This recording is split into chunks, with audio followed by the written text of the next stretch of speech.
Mr. Curtogram, 20 in a row. How are you, my friend? Good, mate. How are you? Yeah, I'm good. I've had just the full gamut of emotions the last 3 or 4 days. I'm thrilled to announce on the internet for the first time the arrival of Ziggy James Pantelis, my enormous toddler-sized newborn baby. He's good. He's happy, healthy. Mum's good. All in all, everything went really well. So, chuffed. Yeah. Yeah. How about you? Yeah, that's epic. What have you been up to? Congratulations. Well, this is our first podcast in the morning. So, I don't know. I look haggard because I'm just not a morning person. So, but you've got an excuse, Yeah. You probably haven't slept. So... but yeah, no, I've just been flat out still. I think every time a job kind of postpones or shifts, there's this enjoyment, that's like, I've got a bit of time now. But then, within half an hour or the next couple of hours, that time's been allocated to another client. So it's good to be busy, but it's getting a bit exhausting. So yeah. I definitely know that feeling. It's like a bittersweet moment. On one hand, it can be a bit annoying if something cancels or postpones, but on the other hand, it's like you feel that relief. It's just kind of like, it's just you were so wound up and ready and in job mode, and then you get a call on the way or something, and it's like, okay, well, it's okay. Don't worry about it. We'll reschedule, but secretly, yes. Yeah. So long as the job keeps, so long as it still happens, you don't want to lose out on the work. Still happens. Yeah No, exactly. But I always, because I just love I love shooting more than editing, so it's like I'll just book shoot and then Cara has to edit this backlog of work. But it's kind of nice actually to be in the edit seat as well, so I do enjoy it. It's just I really need to allocate a big chunk of time, especially for video editing. I feel like it's just a lot more complex. Yeah. I actually really want to talk about the video stuff you've been doing, because you got a new camera recently. I'm not sure if we'll do that in the end of this episode or we'll save it for next one. But while it's fresh in my mind, I do want to talk a little bit about just the birth experience and how I went into it thinking that I could photograph it and film it and I had my photographer's hat on. That's the thing. You did announce that you made it public that you were going to record and take some photos, and I'm interested to hear how that experience was, I guess. Well, I suppose first of all, the rules are a bit different at the moment because the COVID regulations in the hospitals, it's still really strict. So at the moment you can have, if you're giving birth, let's say, you can have one support person, and that person can come, apart from the actual labour and birth itself, but in terms of actually visiting, you get 2 hours a day. It's from 10 till 12. Or I think there's another slot from 6 to 8, but it's one visitor a day for 2 hours. So the rules are pretty strict in the hospital. During the actual birth, you can have one support person there, which is obviously me. It's usually the partner.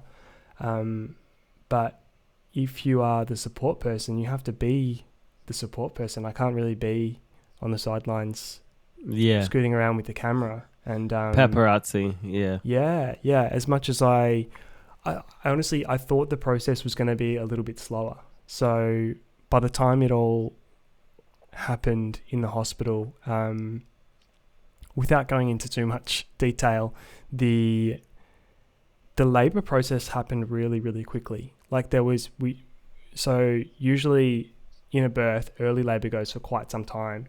But we had a very, very short early labour. And once we got to the hospital, within sort of like an hour or so, things were in full swing. Contractions, Jem was in a great deal of pain, and it was just in the little private room that we had, it was just myself and Jem and the midwife.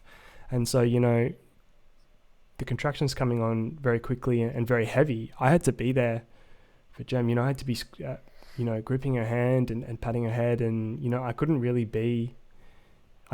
take a step back to take the pictures, And I also bought my video camera. I was like, this would be really amazing to sort of, in a way, vlog the process. Just take little snippets here and there, and then I can tell the story later. But it's it just so is not like that.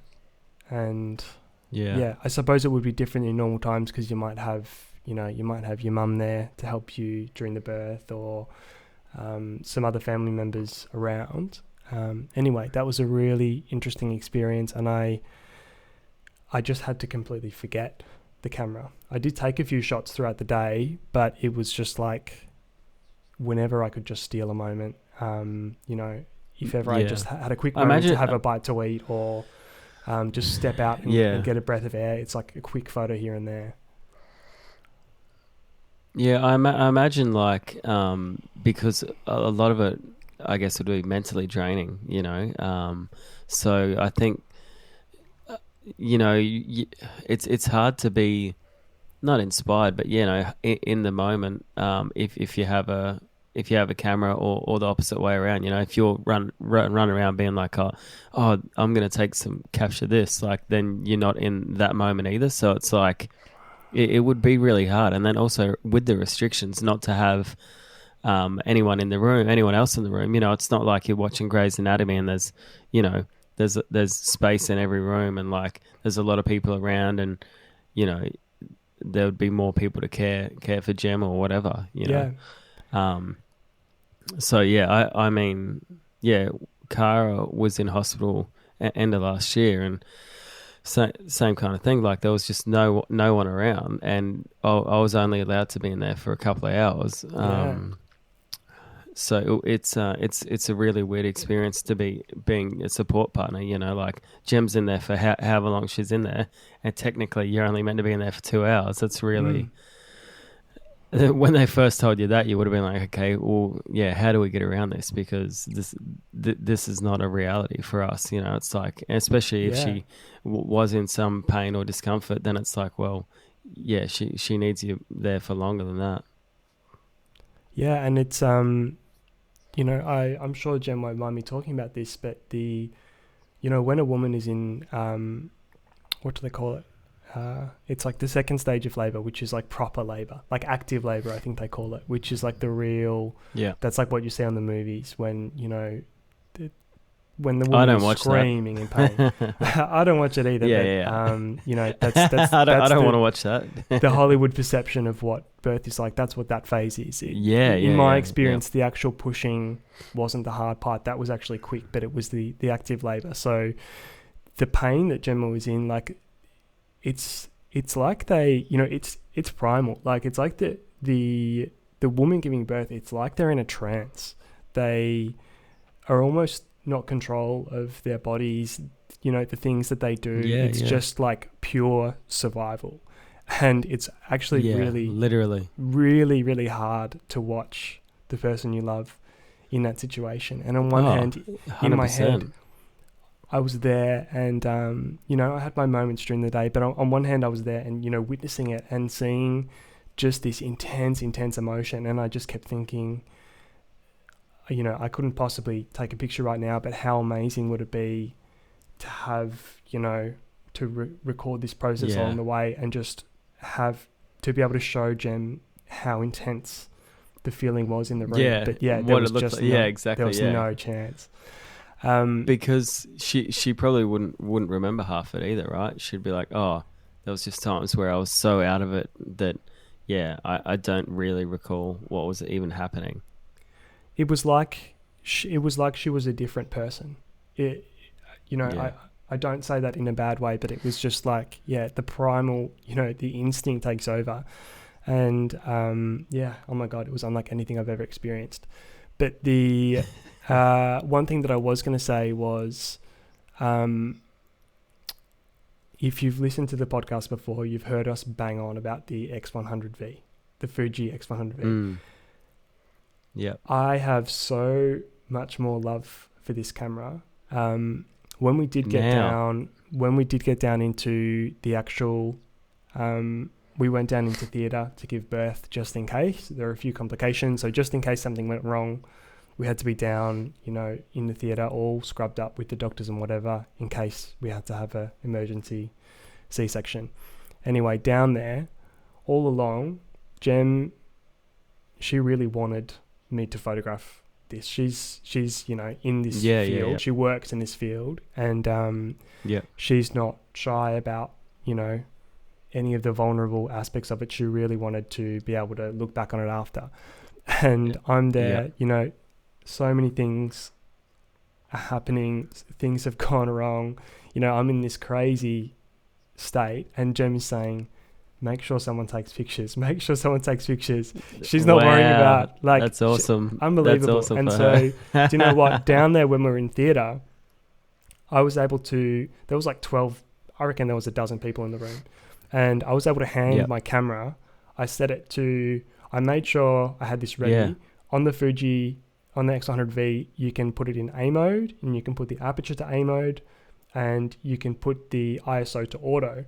And basically you can make a setting where it'll give you the maximum ISO that it will let you use, and it'll give you the minimum shutter speed. So I can make sure that it doesn't go below, I think I've set it to 100th of a second. That's pretty safe. Yeah. And then it doesn't go above, I think 3200 ISO or 4000 or something like that. Yeah. And then I basically I set the focus point to the middle, and then it still will override. It'll catch an eyeball, if there's a good face in it. And I handed it to one of the, I don't even know what she was doing. She was just one of the medical staff. Yeah. And the photos I got back, I actually can't believe how good they were. Seriously, I was able to take some in the room at some points as well, but to be able to hand your camera to someone, I mean, you know exactly what it's like. And then you're in the photo? Yeah, exactly. It's pretty cool. It's roulette. You're playing roulette. And I have to say she did a phenomenal job. And, I think it's a testament So did she send you an invoice? She should have. Did she send you an invoice for it? I would have paid it. Yeah. Invaluable. That's so good. And I was lucky enough to see her the next day, and I just said to this lady, I think Georgia was her name, I said, Georgia, I didn't know what to expect when I handed you the camera, but the photos that you gave me back and the photos that you've given us blew me away. Absolutely blew me away. Yeah.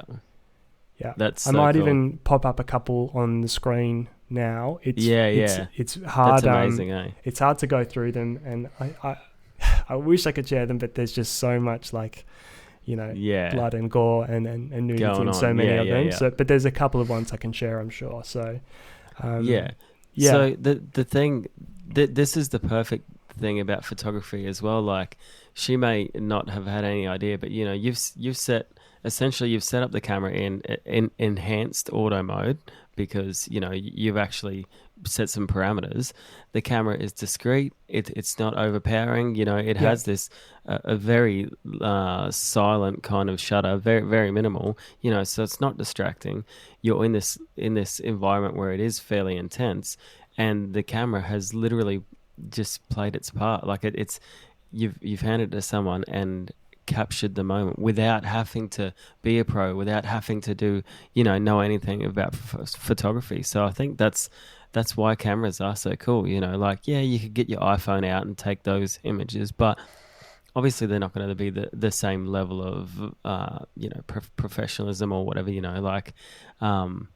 That's so sick. I'm hyped because that's just so cool. Someone was able to capture the moment for you, even though also you intended to capture the moment for yourself, so that's probably even why it's even cooler, Yeah, I was honestly just blown away. And I mean, the other great thing, we always say this, but people react differently around this camera than they do to a mirrorless or a DSLR. So no one you imagine giving her a big twice. Bulky camera. Yeah.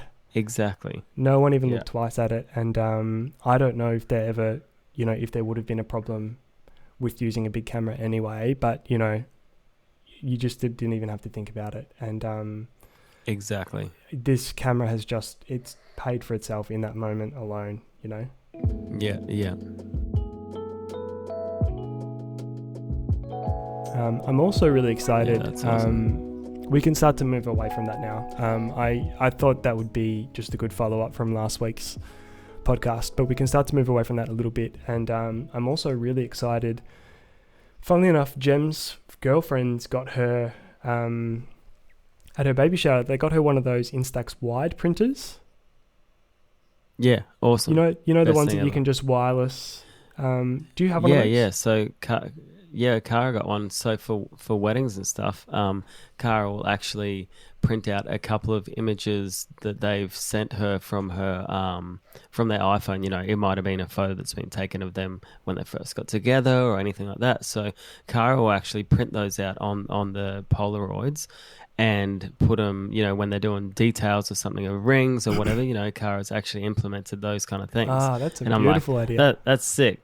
Yeah, I'm like, that's so cool. Yeah, so it's like just adding, it's just something extra, you know, that you, because everyone loves Polaroids, right? Yeah. So to add that extra special, it doesn't, and again, the quality I think is better than a Polaroid as well. So it's like a proper photo. Yeah. So, a friend of ours, whose wedding we shot, he printed up all of our photos that we took on these Polaroid things, and it's all over his fridge. So Wow. again, it's like you've already captured the moment professionally, but then you've taken it back to be that more tangible item. But yeah, so you're saying that one of Jem's friends has one?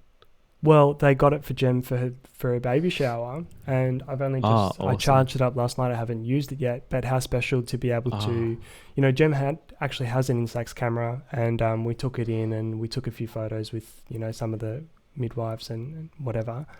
Yeah. And there's always that moment when you use that camera. And do you have the mini or the wide? We have both. Yeah. Oh, yeah. I think the No. We have. Oh, you mean the printer or the camera itself? Oh well, because we have both either size cameras, and then Yeah. I think we have the smaller printer at the moment. Yeah, Yeah, okay. the mini. Yeah.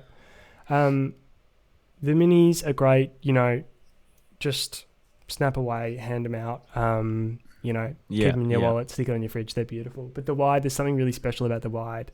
And it just feels... It's like medium format. It is, but it also just feels like a proper Polaroid, you know, from the 80s or the 90s or whatever. It feels... Yeah. It feels more retro in a way. I hate that word, but it feels more legit. And I'm so excited to try it because there's always that moment when you take a photo with an Instax camera.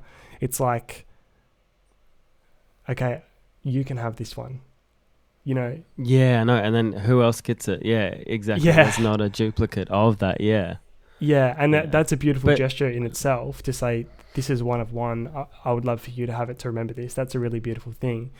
But, you know, in our case, it would be really wonderful to... Jem's parents are going to Adelaide this weekend to visit her grandma. So if we could take a few that her grandma in you know, her nursing home could have in her room, then we could give them to her, but we could still have those photos, you know? Yeah, exactly. Yeah. So I think that's so that's two things that I've been really impressed with Fuji. It is that printer and obviously the X100V. So those two things, like we both own now, and it's like I couldn't see myself, you know, not having them. They're pretty awesome.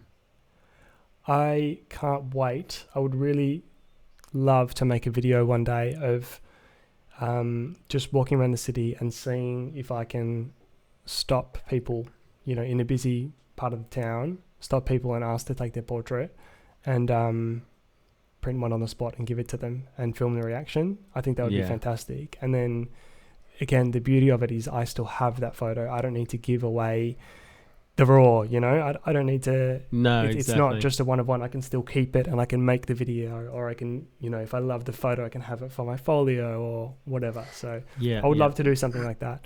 I know. Do you know the photographer Zach Arias? He's like probably about 10 years ago, he was really famous on the internet. He was one of the first, like, you know, great internet photographers. And I think it was him. He was explaining it as the most important tool in his kit when he travels, because he's like, no other piece of photography equipment has made friendships for him, has got him free drinks at the bar in Mexico, or opened a door to a new relationship that he was able to meet someone that he wouldn't have already, or if there's someone who he's met in Cuba who has a language barrier, they can have a special connection without needing English in common. So that's really cool. That it's really cool that that's just something we have here now. I didn't even have to buy it. I would have never have thought of it, but we've got it, and I'm excited to play with it. Yeah. That's cool. Cool. Okay, well, let's I've got a couple of other shorter topics that I think would be cool. Maybe let's keep this one a bit more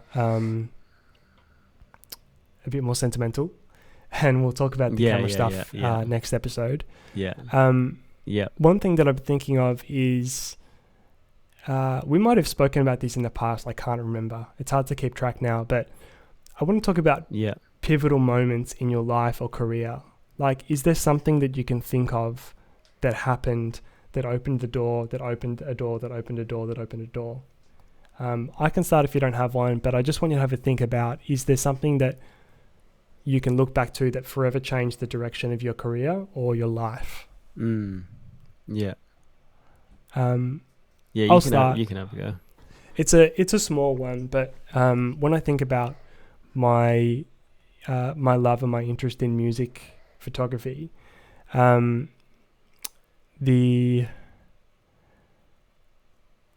it's a couple of different things very early on, and this was probably about 2012, I think. And I was lucky that I grew up with the guys in a band called Ocean Grove, and they're a few years younger than me at school. And in those days they were just young whippersnappers, and we were sort of in like the cool high school band, and they were just always around and whatever. And then once we finished school, they started to do really cool stuff with their own band, and I think, I can't remember why, but I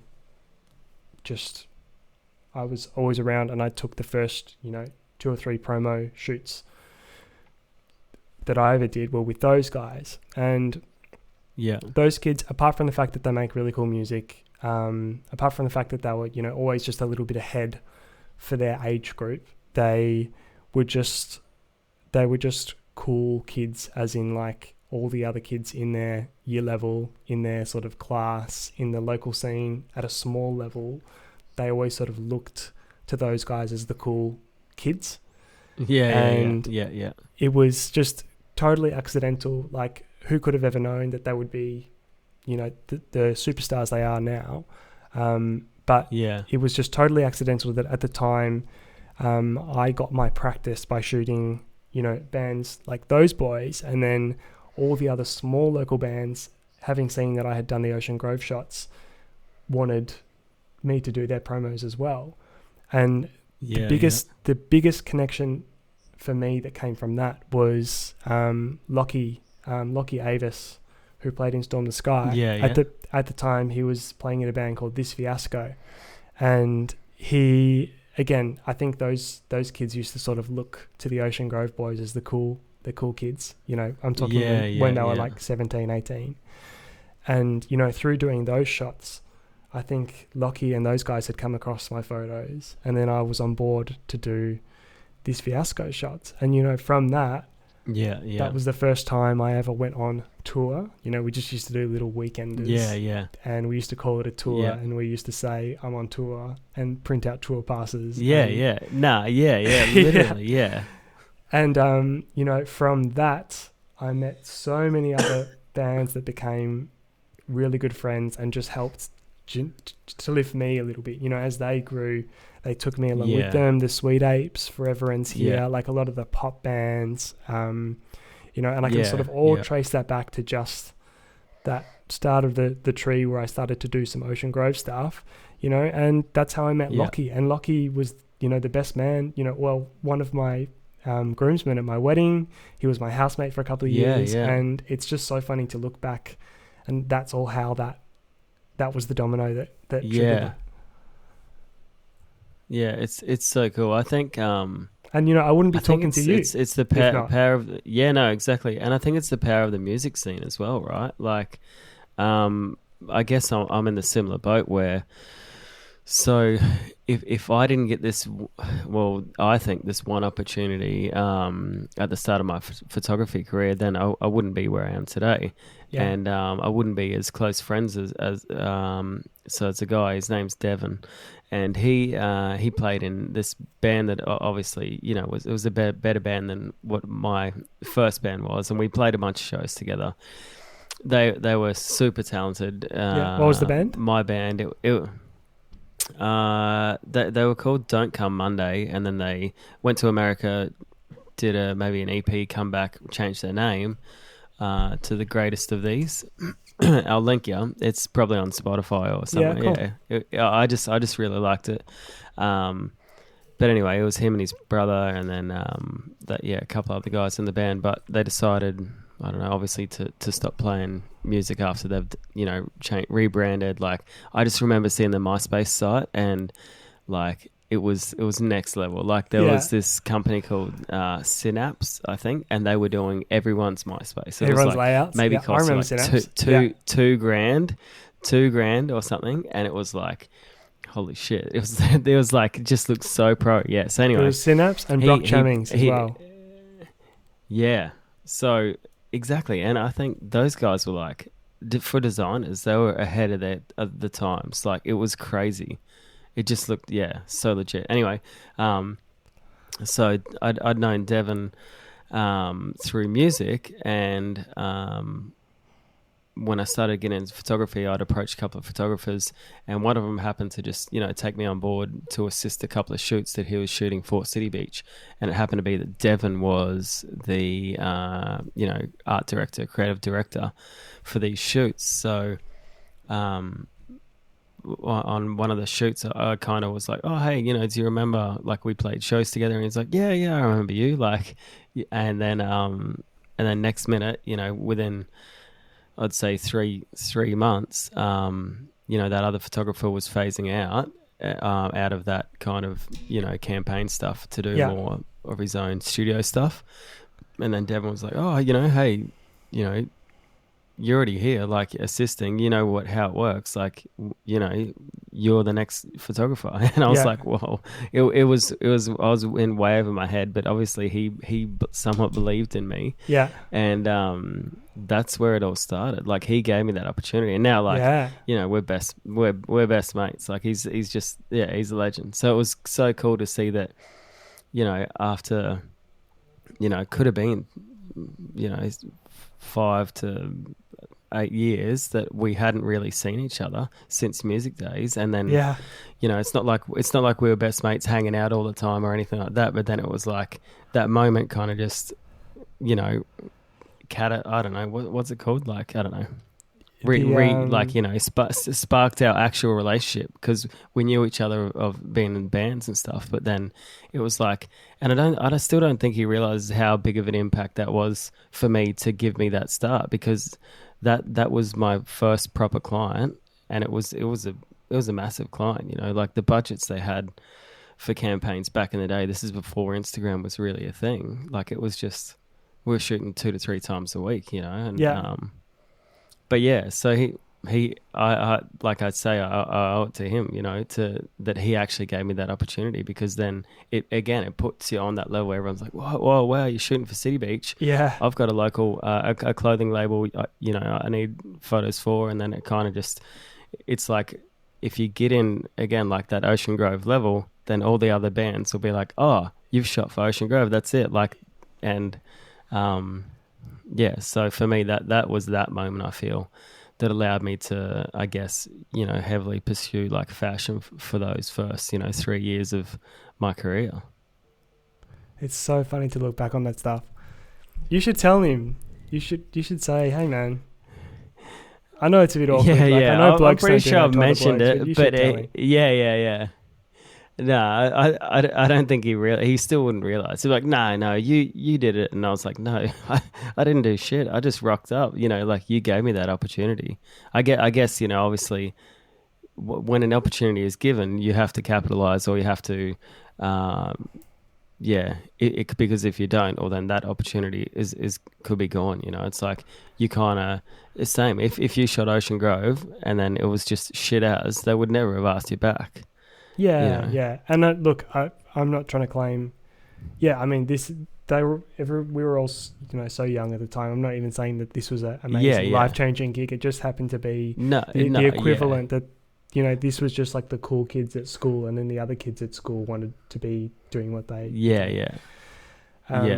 So we actually recorded a couple of tracks with Sam, and a couple of years ago now. I don't know how many, 4 years ago now, but yeah, he he's the sweetest kid, and he's just he just 100%. And even like when we went down to record, it was like I saw his setup and I saw what he was working with, and just couldn't believe was that at the his results parents' he house? gets.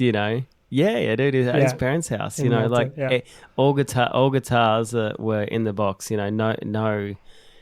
This is, I guess, the start of when people were realizing, okay, guitars don't need to be quad tracked on these huge amps. It was more just like everything was in the box, and is using, I don't know, Fruity Loops or something, just some like, I don't know, hacked software or whatever it was. And it was just like, it was just incredible to see him work and to see him think, like it was, pretty special to be a part of. And, like I was still grateful that we actually got to spend that time with him. And so now when I listen to Ocean Grove tracks and stuff like that, like I can definitely hear his influence as well, So amazing, absolute prodigy. Tool of the week this week, got anything? I think that tool of the week would be the Fuji printer. Cool. There's a couple of different versions as well, I think. But yeah, I reckon that's the go-to. Like, awesome. To also just to add something tangible, even with whatever client you may have, or even just for fun, or even for keepsake. It's just a really cool product. Excellent. Super small, but I actually just got a text then to say that my desk has just arrived. I've been waiting for weeks and weeks. It's been delayed. It's at the front door.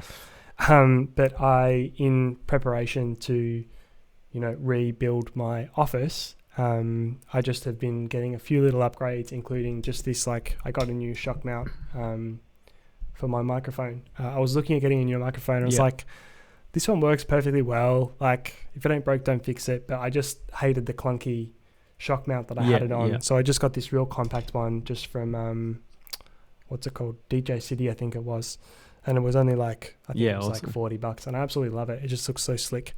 I've also got from Desky, I've got a new microphone stand coming, similar to the ones that we used at the studio.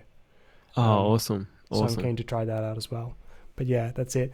Yeah. Thank you again so much for tuning in to Big Photo Boys, episode 20. 20 in a row.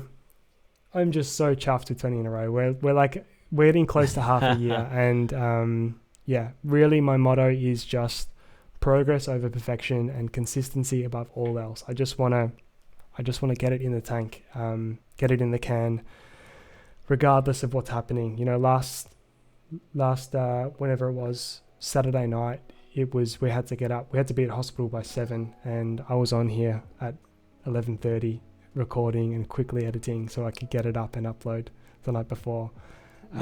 So let's keep it up, baby. Thank you again so much for watching. Leave us a like and a nice comment if you enjoyed it. Subscribe if you haven't already, and we'll see you next time.